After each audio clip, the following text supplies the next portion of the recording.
നമ്മുടെ quarters home tour part 1 കഴിഞ്ഞിട്ട് ഞാനൊരു പോക്കങ്ങ് പോയല്ലേ. അപ്പോൾ അതാ ബാക്കി നമ്മുടെ ഹോം ടൂറും കൂടെ കണ്ടാലോ. നമുക്ക് കയ്യിൽ കിട്ടുമ്പോണ്ടായിരുന്ന ക്വാർട്ടേഴ്സിന്റെ അവസ്ഥയും ഇപ്പോഴത്തെ അവസ്ഥയും തമ്മിൽ കമ്പയർ ചെയ്യുമ്പോൾ എനിക്ക് ഭയങ്കര സന്തോഷമാണ് നിങ്ങൾ ഈ ഒരു ക്വാർട്ടേഴ്സ് കാണിക്കാനായിട്ട്. നാട്ടിലെ അങ്കമാലിയിലുള്ള എൻ്റെ ഹോം ടൂർ ചെയ്യോ, സച്ചുവിന്റെ വീട്ടിലെ ഹോം ടൂർ ചെയ്യോ എന്നൊക്കെ ആൾക്കാർ ചോദിച്ചപ്പോഴും എനിക്ക് വലിയ ഇൻട്രസ്റ്റ് ഒന്നും ഉണ്ടായിരുന്നില്ല. ഇവിടെയാണെങ്കിൽ വളരെ കോലം കെട്ട് കിടന്ന ഒരു ഏരിയനെ ഒന്ന് വൃത്തിയാക്കി എടുത്ത് നമ്മുടേതായ രീതിയിൽ ഒന്ന് ഭംഗിയാക്കി എടുത്തപ്പോൾ അത് കാണിച്ചു തരുമ്പോൾ ഒരു സന്തോഷം തന്നെയാണ്. ഒരു കുഞ്ഞ് ബെഡ്റൂമാണ്, 2 സിംഗിൾ കട്ടിലില്ലേ അത് ചേർത്തിട്ടാണ് നമ്മളിങ്ങനെ ഒരു വലിയ കട്ടിലായിട്ട് ഇടുക. ഇതൊക്കെ ആർമിയിൽ തന്നെ തരുന്നതാണ്.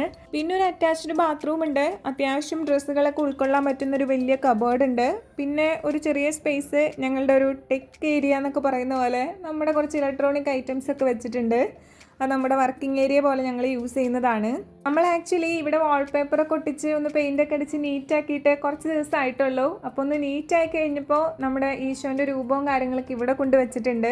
ശരിക്കും പറഞ്ഞാൽ നമ്മളിവിടെ വന്നതിന് ശേഷം അങ്ങനെ ഷോപ്പിങ്ങിന് വേണ്ടി പുറത്തേക്ക് പോകാനൊന്നും അധികം സമയമൊന്നും കിട്ടാറില്ല. അതുകൊണ്ട് ഒട്ടുമിക്ക കാര്യങ്ങളും ഈ വീടൊന്ന് റെഡിയാക്കി എടുക്കാൻ ഞാൻ ഓർഡർ ചെയ്തിട്ടുള്ളത് ഫ്ലിപ്കാർട്ടിൽ നിന്ന് തന്നെയാണ്. അതുകൊണ്ട് ഇത് കാണുമ്പോൾ തന്നെ എനിക്ക് ഫീൽ ചെയ്യുന്നത് ഒരു കുഞ്ഞ് ഫ്ലിപ്കാർട്ട് ഹൗസ് പോലെയാണ്. കാരണം ഇതിനകത്ത് യൂസ് ചെയ്തിരിക്കുന്ന എല്ലാ കാര്യങ്ങളും ഫ്ലിപ്കാർട്ടിലാണെന്ന് എനിക്ക് ഫീൽ ചെയ്തിട്ടുണ്ട്. ഈ ഒരു കർട്ടൻസും അല്ലെങ്കിൽ ബെഡ്ഷീറ്റും ഇതിനകത്തുള്ള മിക്കതും ഫ്ലിപ്കാർട്ടിൽ നിന്ന് തന്നെയാണ്. അപ്പോൾ ഇതിൻ്റെ കൂട്ടത്തിൽ ലിങ്കും ഞാൻ ടാഗ് ചെയ്തേക്കാട്ടോ. പിന്നെ നമ്മുടെ ബെഡ്റൂമിൽ നിന്ന് ഒരു ബാൽക്കണി ഉണ്ട്. അവിടെ നമ്മൾ ഓൾറെഡി ഇങ്ങനെ കൂളർ വെച്ചിരിക്കുന്നതുകൊണ്ട് പുറത്തേക്ക് അങ്ങനെ ഇറങ്ങാറില്ല.